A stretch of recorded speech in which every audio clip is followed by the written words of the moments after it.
2024 लोकसभा चुनाव में दिल्ली में उत्तर पूर्वी लोकसभा क्षेत्र फिर एक बार सबसे चर्चा का क्षेत्र बना हुआ है। चर्चा का क्षेत्र इसलिए भी है कि हर बार इस सीट पर ऐसे प्रत्याशियों को देखने को मिलता है जो दिल्ली समेत देश का आकर्षण का केंद्र होते हैं। अगर हम 2019 की बात करें तो यहाँ से भारतीय जनता पार्टी की ओर से सांसद मनोज तिवारी थे। वहीं पूर्व मुख्यमंत्री शीला दीक्षित कांग्रेस की ओर से चुनाव मैदान में थी और आम आदमी पार्टी की ओर से दिलीप पांडे जो आम आदमी पार्टी का एक जाना माना चेहरा था। इसकी वजह से उत्तर पूर्वी लोकसभा क्षेत्र चर्चा में रहा और इस बार फिर यह क्षेत्र चर्चा में है। वजह है कि देश की दोनों बड़ी पार्टियां भारतीय जनता पार्टी और कांग्रेस के दो दिग्गज जो चुनाव प्रचारक हैं या स्टार प्रचारक जिनको कहें, भारतीय जनता पार्टी से मनोज तिवारी और कांग्रेस से कन्हैया कुमार, दोनों ही स्टार प्रचारक हैं और दोनों उत्तर पूर्वी लोकसभा क्षेत्र में आमने सामने हैं। और यहाँ की राजनीतिक स्थिति क्या बनने वाली है, किस तरीके से कितना चुनौतीपूर्ण होने वाला है यह चुनाव, इस पर बात करने के लिए आज हमारे साथ हैं प्रमोद गुप्ता जो यमुना विहार से निगम पार्षद हैं, भारतीय जनता पार्टी के सक्रिय कार्यकर्ता नेता होने के साथ साथ लोगों में बेहतरीन पकड़ भी रखते हैं। इनके व्यक्तिगत संबंध जो है वो दूसरे दलों के लोगों से भी है, तो हमारे लिए समझना बहुत आसान भी हो जाएगा कि क्या चल रहा है यहाँ पर। प्रमोद जी, बड़ा हॉट सीट फिर इस साल जो है हमें देखने को मिल रहा है। दो स्टार प्रचारक फिर आमने सामने हैं, दोनों ही पूर्वांचली हैं, दोनों ही बिहार से। निश्चित चुनाव तो रोमांचक होने वाला है, मगर यहाँ मैं थोड़ा सा आपसे बेइत्तेफाकी रखता हूँ। हैं तो दोनों स्टार प्रचारक, मगर मुझे लगता है ऐसा नहीं कि भारत की टीम लड़ रही है क्रिकेट के मैदान में और एक पाकिस्तान की टीम लड़ रही है क्रिकेट के मैदान में। व्यतीत इस तरह से होता है, एक भारत माँ के गौरव के लिए प्रचारक हैं, एक भारत माँ के टुकड़े टुकड़े करने के लिए प्रचारक हैं। ये दो स्टार प्रचारक लग रहे हैं। कितना परिवर्तन दिखते हैं लोग, ये तो चलिए राजनीतिक बयान भी हो गया लोगों के बीच में, या फिर उनके आने से, कन्हैया कुमार के विशेष करके आने से आप लोगों को कितनी असहजता हुई है। जैसे हम पिछली बार बात कर रहे थे तो आपका एक अनुमान था कि हम बहुत बड़ी मार्जिन से लगभग 5.5 लाख 6 लाख से ज्यादा वोटों से हम जीतेंगे। देखिए, जीत निश्चित है और एक बड़ी जीत निश्चित है। वोटों में कितना क्या होगा ये तो एक अनुमान लगाया जा सकता है। हमारा अनुमान है कि हम 5 लाख से अधिक मार्जिन के साथ जीतने वाले हैं। मगर कांग्रेस का प्रत्याशी जब से घोषित हुआ है तो न सिर्फ कांग्रेस के कार्यकर्ताओं के मन में, न सिर्फ उनका जो बाजू पकड़े साथ में खड़े हैं आम आदमी पार्टी के कार्यकर्ताओं के मन में, भाजपा के कार्यकर्ताओं के मन में भी एक भावना जरूर आई है, क्या यही रह गया था? चुनाव लड़ो, एक वैचारिक लड़ाई है, मगर क्या ऐसे विचार के लोगों को लेके आना चुनाव में, कांग्रेस की मानसिकता इतनी गिर गई कि वो जो देश को तोड़ना चाहते हैं, जो भारत के टुकड़े टुकड़े गैंग के साथ खड़े होते हैं, उन लोगों को अपना स्टार प्रचारक बनाकर मनोज तिवारी जैसे मातृभूमि के सेवा करने वाले जमीन से जुड़े हुए कार्यकर्ता के सामने पेश कर रही है। तो ये मानसिकता गिरती जा रही निरंतर कांग्रेस की। हारना तो निश्चित ही था, अब उन्होंने मुझे लगता है खुद से भी पहले से हार मान ली है। कन्हैया कुमार के बारे में एक बात कही जाती है कि कन्हैया कुमार किसी भी विषय को बहुत तर्कपूर्ण तरीके से रखते हैं और उनके तर्कों के आगे जो है बहुत अच्छे अच्छे लोग जो है वो नतमस्तक होते हुए दिखते हैं या उनके सवालों के जवाब देते हुए नहीं दिखते हैं। यहाँ के जो मुद्दे हैं, आप लोगों को क्या लगता है कि दिल्ली में विशेषकर उत्तर पूर्वी लोकसभा क्षेत्र के जो मुद्दे हैं उन मुद्दों को वो कितना प्रेजेंट कर पाएंगे? चूंकि लंबे समय से वो दिल्ली से बाहर हैं और सांसद मनोज तिवारी के कामों की जो लिस्ट है, उनके द्वारा जो काम किए गए हैं उसका हिसाब मांग रहे हैं कन्हैया। देखिए, मनोज जी के द्वारा बहुत लंबी लिस्ट है जो उनके द्वारा काम कराए गए। 3 सेंट्रल स्कूल बनाए गए हैं, सीरमपुर चौक हो, चाहे उस्मानपुर हो, चाहे शास्त्री पार्क हो, जहाँ पर उन्होंने फ्लाईओवर बनाए हैं। 19 किलोमीटर लंबा एलिवेटेड रोड यहाँ से हमारी लोकसभा से निकल के जा रहा है। Triple decker metro plus flyover plus road वो हमारे यहाँ बन रहा है। चारों तरफ काम ही काम हो रहा है, इसमें कोई संदेह नहीं है। बड़ी लंबी फहरिस्त है, चाहे वो मेट्रो लेके आना हो, चाहे वो मीतनगर स्टेशन बनवाना हो, बहुत लंबे कामों की लिस्ट है।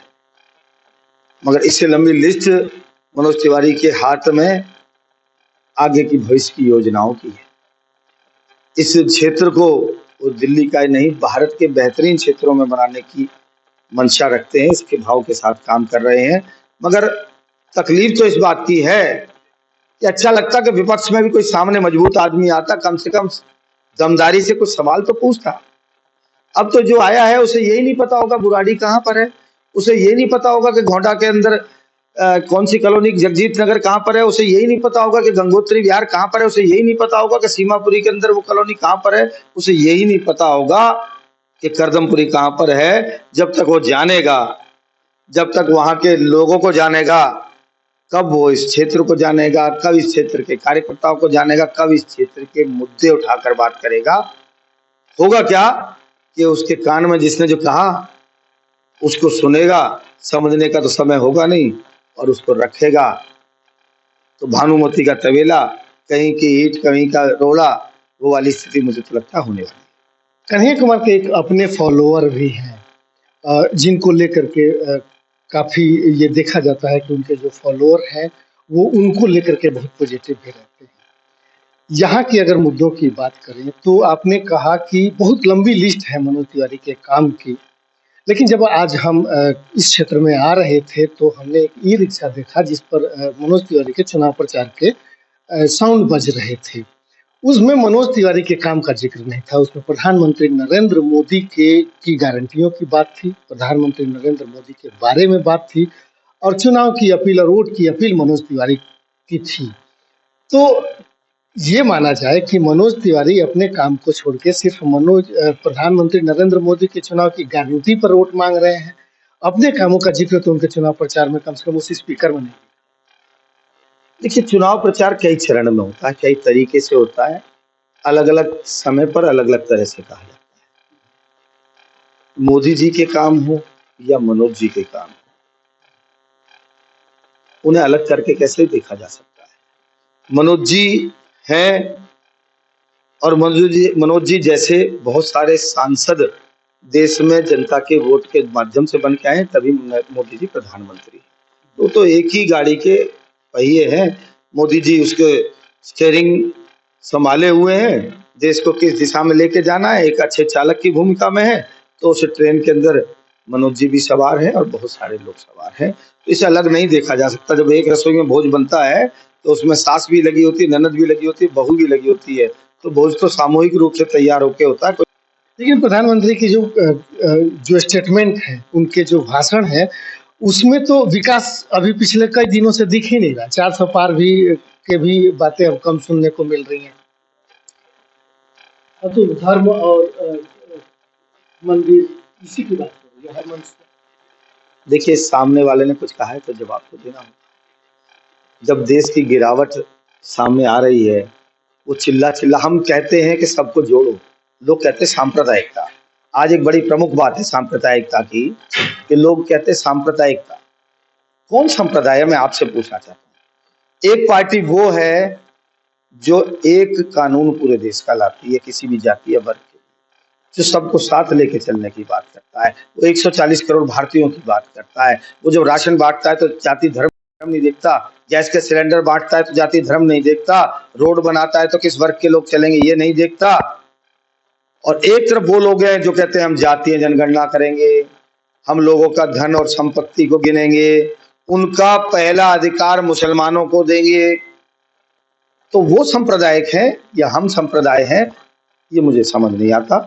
तो मेरे हिसाब से अगर सर्वे भवन्तु सुखिनः की कोई बात करता है और सबको साथ लेके चलता है, जो गरीब के, शोषित के, वंचित के, दलितों के पैर धोकर उसको सम्मान देता है, ऐसा नेता हमारे भारत का नरेंद्र मोदी है। और एक तरफ जो जातीय जनगणना करके विभाजन करने की बात करते हैं और उनको अलग तोड़ने की बात करते हैं, उनके किसी का धन छीनकर किसी को देने की बात करते हैं, तो वो तो देश को तोड़ने की बात करते हैं। यही उनकी मानसिकता, और उस मानसिकता के अनुरूप ही हमारे यहाँ कैंडिडेट उतारा है। एक आरोप तो ये भी है कि भारतीय जनता पार्टी जो है 400 पार का जो नारा दे रही है, उस नारे में ये है कि विपक्ष के लोगों को या तो जेल में भर दो, नहीं तो अपने पार्टी में शामिल कर लो, या फिर उनकी सरकार को तोड़ के और अपने सरकार में मिला लो। और यही एक तरीका बच गया है भारतीय जनता पार्टी के पास, और इस बार 400 पार के बाद संविधान को बदल देंगे। तो आप क्या चाहते हैं, चोरों को छोड़ दिया जाए? या आपके दर्शकों से मैं पूछता हूं, जो 9 लाख की टॉयलेट सीट पर बैठते हों, 2-2 करोड़ के पर्दे लगाते हों, 105 लोगों की सिक्योरिटी लेके चलते हों, 40-40 गाड़ियों का काफिला लेके चलते हों और आपके पैसे से लेके चलते हों, क्या उनको जेल में नहीं रहना चाहिए? जो एक के साथ एक फ्री शराब की बोतल बांटते हों, भ्रष्टाचार करते हों, क्यों नहीं रहना चाहिए उनको जेल में? बिल्कुल रहना चाहिए। मैं इसका पक्षधर हूं और आगे भी कोई ऐसा करेगा तो नरेंद्र मोदी और भारतीय जनता पार्टी के कार्यकर्ता उसको छोड़ेंगे नहीं। 9 करोड़ का टॉयलेट सीट आएगा क्या चुनाव के चर्चे में? हाँ, निश्चित आएगा, निश्चित आएगा। हमने तो कहा था भाई टिकट लगा दो, हम लोगों को दिखाते तो कैसी है 9 लाख रुपए की टॉयलेट सीट, जिसमें ठंडा गर्म पानी आता है, जिसमें टेम्परेचर सेट होता है। तो आप तो यही वो 72 हुरों का आनंद ले रहे हैं, तो हमें भी तो कम से कम दर्शन तो करा दो। मगर उन्होंने, केजरीवाल जी ने कराए नहीं है, वो जेल के दर्शन कर रहे हैं। जैसे कर्म करेगा वैसे फल देगा भगवान, ये है मोदी का ज्ञान। ठीक है, बहुत बहुत धन्यवाद। तो ये थे प्रमोद गुप्ता, जिनसे हम बात कर रहे थे दिल्ली की राजनीति पर, उत्तर पूर्वी लोकसभा की राजनीति पर। अब 25 मई को चुनाव होने हैं। 25 मई को देश की जनता, दिल्ली की जनता और उत्तर पूर्वी लोकसभा की जनता किसके वादों को, किसकी गारंटियों को और किसके कौन से मुद्दे को स्वीकारती है और उस पर वोट करती है और किसे अपना जनमत देती है, यह तो 4 जून को ही देखने को मिलेगा।